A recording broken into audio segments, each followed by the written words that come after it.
Pop quiz. 4 literary types are in the Boston Public Library. They are strangers to one another, and all at the same moment they hear a woman scream in another room.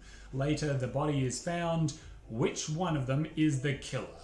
The obvious answer is none of them, because they were all together when they heard the woman scream, so how could it be? But in a Sulari Gentill book, nothing is ever quite that simple. And in The Woman in the Library by Sulari Gentill, soon to be published, things are definitely not that simple. This is an ingenious murder mystery with a possibly even more ingenious framing device. Now at this point, if you've already decided to read The Woman in the Library, I would recommend you stop this video and just go out and pre-order the book. It's a great read for crime fans, literary fiction fans, just people who generally like a good read, so stop the video. But if you're still on the fence, don't worry, I'm not going to spoil it for you, but I'm going to give you a little bit more information about what I found was especially cool about this book.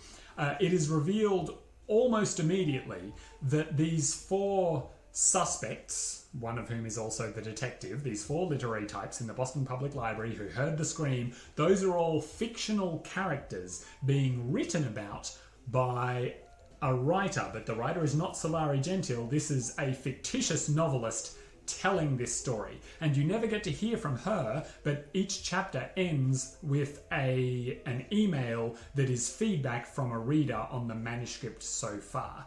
And let me tell you a bit about the shape of my enjoyment of this book. At first I thought, oh, that's really cool. You get all the goodness of a standard kind of murder mystery with a sort of literary framing device. And this is not the first time Sulari Gentill has done this. She wrote a book a few years ago called Between the Lines, where there were alternating chapters between alternating points of view, but each point of view, each character was a writer and they were each writing the other one, if that makes any sense. But in this case, I was like, okay, so it's a crime story with a literary framing device. And so I thought that was cool, and my enjoyment was high. And then at the end of each chapter, so the fact that each chapter ends with feedback from a reader keeps reminding you that the suspects and the detective and the victim aren't real, that they are just constructs. And I started to get suspicious at that point, not necessarily in a good way. I was like, well, but how am I supposed to enjoy this story when the book keeps reminding me that the stakes are so low, that the characters don't actually exist? And the thing is, that's always the case with fiction, right? If you read fiction, then the characters never exist and you know it. But in this case, there was an extra level of fictitiousness that they had that was going to be a challenge for me to overcome. And then here's the paradox. Here's where I don't really understand what Sulari Gentill did, or rather how she did it. It becomes apparent that the framing device is also a murder mystery, that there is some kind of crime has happened, and the emails from the reader provide clues, because this reader and the author are connected to a crime that has happened in the real world that that the author of this book may be involved in or may be able to solve. So the paradox is that the more engaging the frame story became, the more real the story within the frame started to feel, the more higher stakes it felt. And that doesn't seem to make sense, but I guess what this book has forced me to realize is that if you're reading a book by a real person about fictitious people, then you can read a book by a real person about a fictitious person who is telling their own story about fictitious people and get equally engaged. That's the magic trick that The Woman in the Library pulls so well. So yeah, it's genius, basically. I would recommend this book for crime fans. I would recommend it for literary fiction fans. It would make a great gift for the writer in your life, because so the 4 suspects are all writers to one degree or another.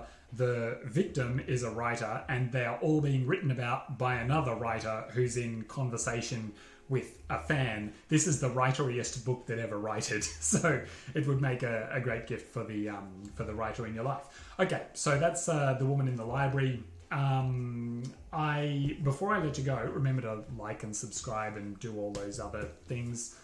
that otherwise I'll stop doing these videos and get bored pretty quickly. But first, I want to give you a choice for what I review next. One option is The Book of Skulls by Robert Silverberg, which is about 4 university students who come across a story about a monastery where if 4 people turn up and one of them is murdered and another one commits suicide, then the other 2 will live forever.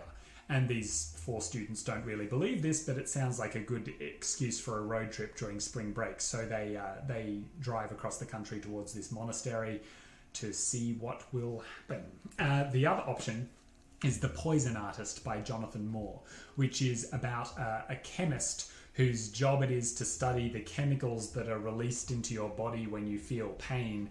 And one night he walks into a bar bleeding from the face because his girlfriend has just smashed a glass into it, and he meets this beautiful, mysterious woman with a back like a cello from memory who has absinthe and sugar cubes and a slotted spoon. And after he meets her and becomes mesmerized by her, bodies start to turn up in the San Francisco Bay. People who seem to have been tortured. So that's The Poison Artist by Jonathan Moore. The other one was The Book of Skulls by Robert Silverberg. The first book to get 2 votes in the comments wins, and I will review that next time. In the meantime, I've been Jack Heath, author of Kill Your Brother. Thanks for watching. See you later.